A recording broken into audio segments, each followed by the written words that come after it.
manifestations of love. In this video, I want to discuss the loss of love and the implications that it has on growth of an individual and creativity specifically.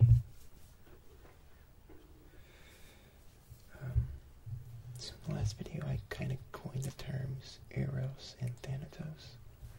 Eros meaning or connoting love, and thanatos connoting kind of lack thereof or loss thereof, love. But I don't know if I'm going to continue using those terms in this video. I think I'm just going to stick with love and loss. So the first point of discussion is the shadow. So the shadow is the Jungian archetype that is kind of an embodiment or a reservoir of human darkness. So whenever someone experiences something deeply traumatic, such as loss of love, it's a natural defense mechanism of the psyche to suppress it, put it somewhere else at first. And this place is the shadow. It's the part of the unconscious mind where these negative experiences are stored, and once they're there, there's two things you can do with them. The first being to leave the loss unresolved, to not confront it, to keep it suppressed, repressed in your unconscious, and let it fester and build and become denser and blacker. Or you can confront it and accept it and integrate it through the process of individuation that Carl Jung describes. And it's through this process that you kind of reintegrate this loss, this broken down piece of yourself. You purify and refine it and reintegrate it back into your psyche, into yourself, and are stronger as a result. It's kind of the roots of the saying, whatever doesn't kill you makes you stronger.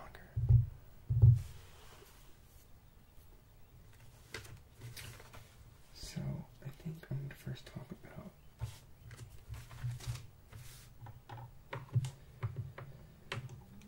the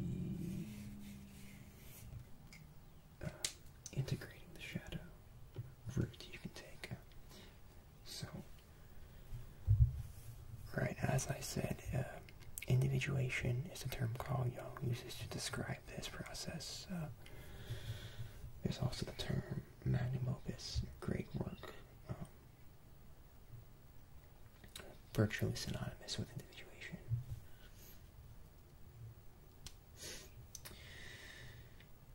So Carl Jung described this process using alchemic symbology. He liked to study alchemy and use it as an analogy for his psychoanalytic theories.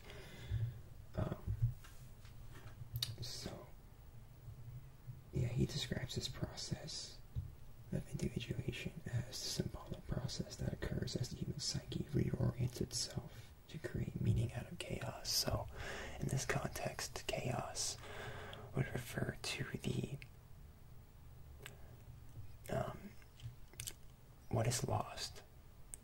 When love becomes loss, it is broken down into chaos, which is the prime materia for this symbolic alchemic process of individuation, i.e. the ingredients. Another way of looking at this could be, whenever love is lost, there is an ego death. Your ego being comprised of the targets of your love, things you identify with, what you love, what you identify with, manifestations of your love. You know, these are all what drive us in life, what direct our goals, you know, it's who we are. So when you lose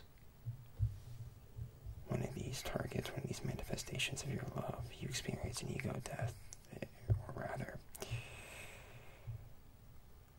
the love that was once put into that is now kind of floating around. You know, it's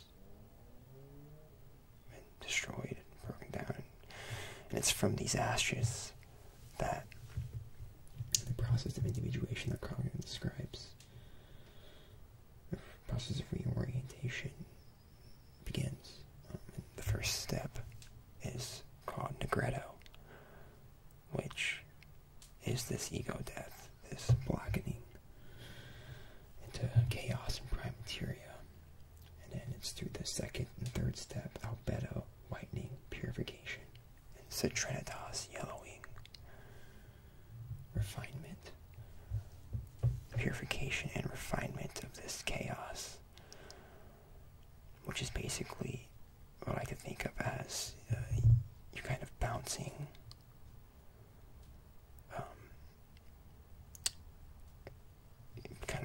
this chaos, this loss off of the rest of your ego and your super ego, I guess, your values and ideals. It's kind of entirely subjective and varies by individual, but everyone gets something different out of their experiences, you know, everyone's reality is different, but, right, and then it's kind of through that where you kind of prune the experience into something meaningful. You create meaning out of chaos, and then the final process of this alchemic analogy is rubedo, the reddening, which is the reintegration, the reformation of the ego, putting the pieces back together and putting them back in. At the end of all this, you're supposed to be stronger. Whatever doesn't kill you makes you stronger. You now know darkness and have learned from it. I don't want to say you're calloused, but you're definitely going to be it's going to be a lot more harder to hurt your feelings, you know, so you're stronger. And just kind of as like a fun fact, to relate it entirely back to the alchemic analogy, you could refer to this final product as the lapis philosophorum, or the philosopher's stone, which is always the ultimate goal of alchemy, or at least traditionally. And then, right, the second route, I suppose, would be to let the shadow fester, become darker and denser.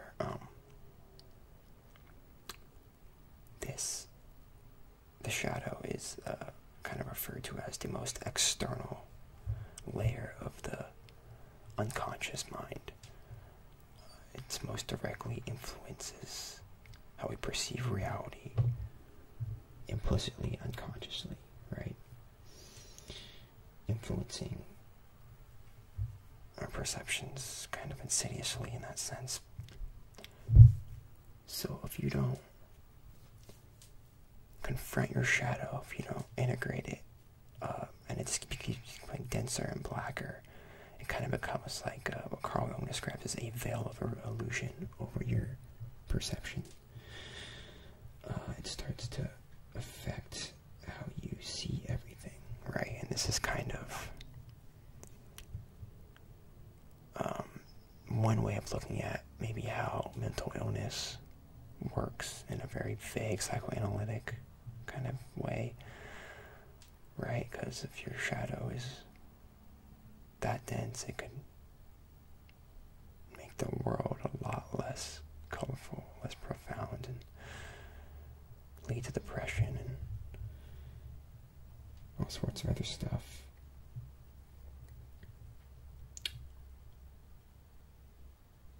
There's also the theory that when it becomes so dense and so black that most of you most of your ego has died and become a part of this shadow. The shadow can overwhelm the rest of you and become autonomous, and then I guess that's when you go completely insane, is when your shadow overcomes your conscious mind and you just become completely lost in the depths of it. You just drown in it, and that's probably just full-blown insanity. The horror stories you hear about. This is one way of looking at it. It's a very interesting way of looking at it. Obviously, it's not, bulletproof logic, but there's definitely a grain of truth there. But I like to take this theory, and instead of looking at it in that sort of negative light, I like to think of it this is kind of like the way a lot of really creative people see the world. Maybe not fully integrating your shadow, or like maybe using this reservoir of darkness, which darkness has such a negative connotation, but you can use it as like a source of creativity. You can reach in there and dredge forth just some truly unique and abstract things. As inspiration for art, for instance. Everyone has heard that, about how really creative people are unbalanced people. I don't want to use the word damaged, but,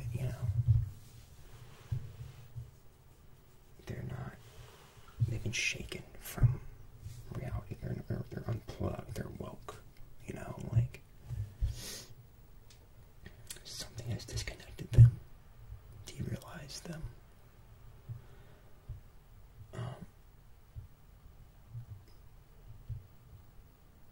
Like they have, because like if you're just like a normal person, you've never experienced any sort of trauma or anything dark, or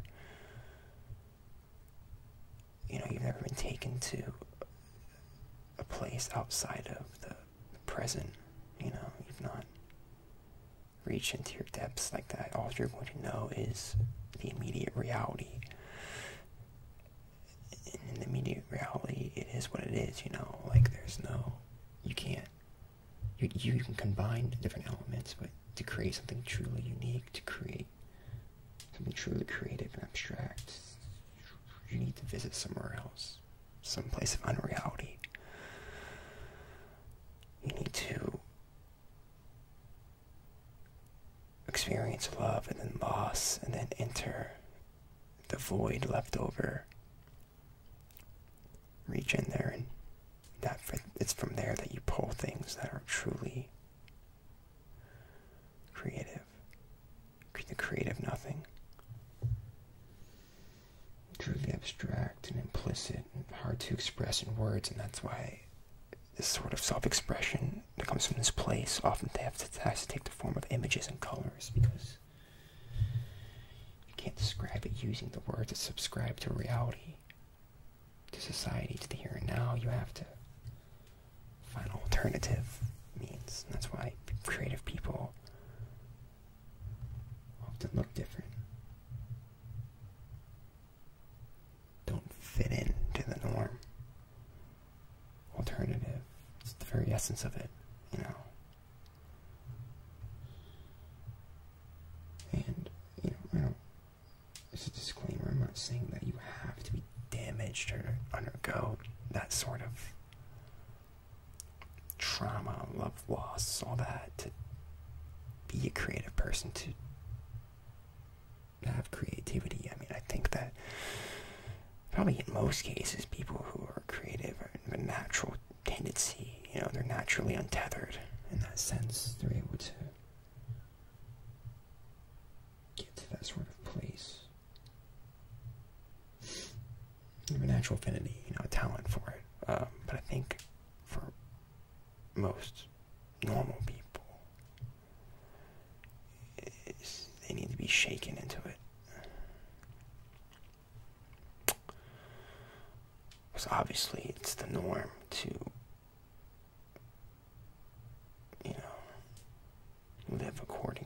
rules. To live inside the box, not outside of it. It's natural. It's the natural order of things, right? So to get out of it, that takes something serious. Something unnatural. I don't even know what I'm saying anymore, but I think I got my point across. It's hard to describe. As I said, something so abstract with words, so implicit. I think this is something that I describe in this phenomenon of being non-verbalizable. It's something I describe in my first video in this series. I don't know, it doesn't really matter. I'm just rambling for your ASMR enjoyment, but yeah, you know.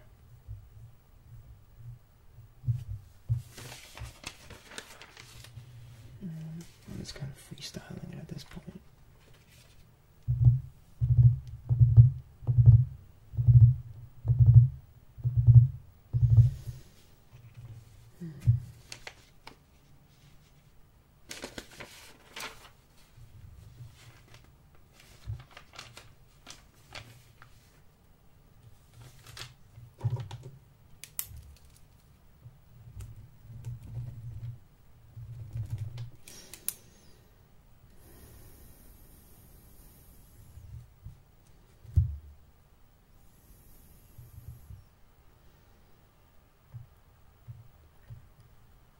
Frederick Knights describes nihilism as an assault on reality, everything that is held sacred.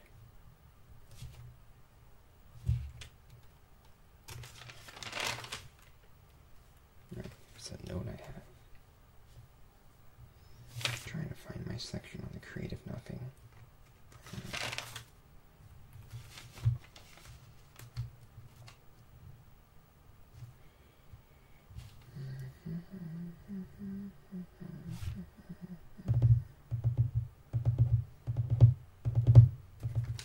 I think that might be it. That's all I have for now. I think this video is pretty long. Let me check. Yeah, we're going on like 20 minutes here.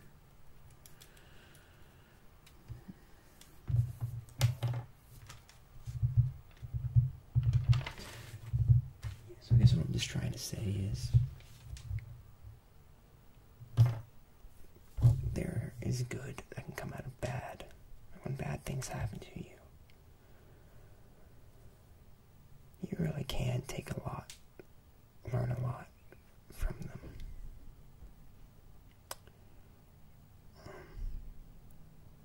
Learn some important lessons, become stronger, and then, you know, do good things with those newly acquired skills and proficiencies.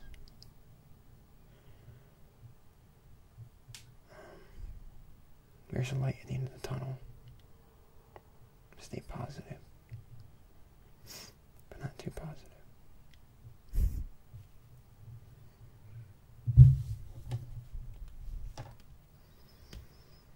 It's like 6 in the morning.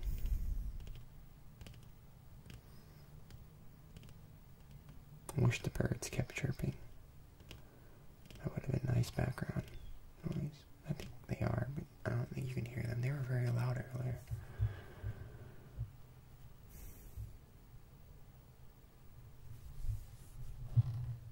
Which mask do you like better? I have the V for Vendetta, like half mask style mask that I wear in previous like 2 or 3 videos. And I have this one. I like this one more because it's, like, personally, because it's, I mean, it fits better when it squishes my nose. I also like the style. I think it has a sphinx on it, and that kind of goes with my username.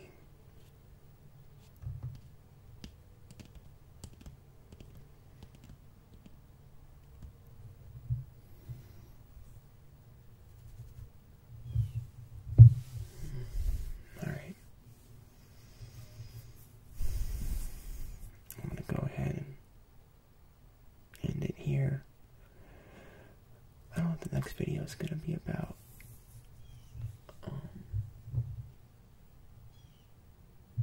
probably just something else. That was the desk. Probably something else from my book here. I'll show you. I might have shown this in one of the other videos already. I think I cut it out. But this is my notebook, and for the past year, I've just been writing down interesting things relating to just the realms of psychology.